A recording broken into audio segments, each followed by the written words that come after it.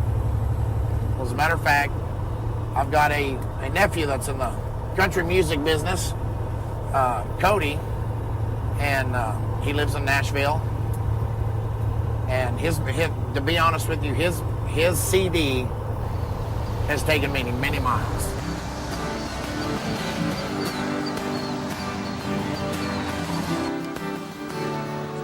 Well, some things make me fighting mad while I'm motoring along. Like to watch a brand new backhoe tear down a 100-year-old barn. Well, it makes me wish that I was rich, 'cause I'd buy up that farmland, find the folks who were forced to sell and hand it back to them.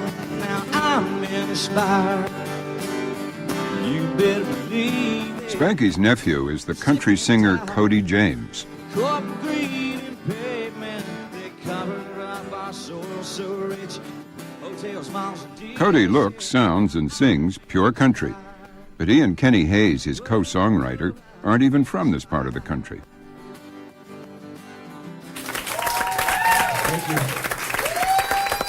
Neither of you is from the real South. You're originally from Oregon, you're from Maryland, which is near the South, but not in. When you do this kind of music, do you have to sound country and Southern? I don't think that you necessarily have to, but it's real comfortable. And when you start doing it, like doing it, right there's an example, it's easier to talk that way than it is when you start doing it and enunciating everything perfectly. Or when you start saying, doing it, it sounds funny coming out of your mouth. Yeah, sure it does. It's hard to say. It has character. And it's friendly. Yeah, very much so. What do you mean it has character? It has character.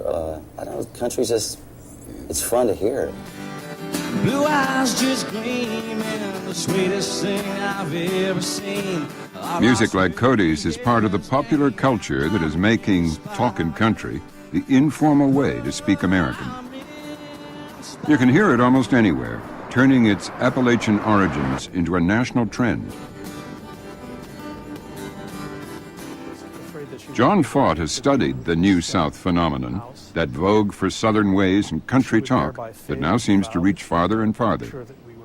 For a long time, the most rapid population growth percentages in the U.S. have been in the inland southern area, the Sun Belt. This dialect is a very large dialect, and it's perfectly to be expected that we would see a lot of it. It has probably the largest body of speakers of any of the American dialects now, and this will only grow with time. So, Southern, inland Southern, is now the largest dialect in America and growing?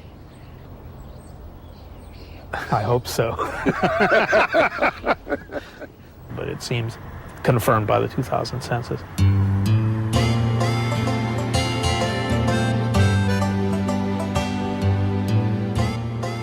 By contrast, the other strand of Southern speech, the dialect of the coastal or plantation South, is losing influence.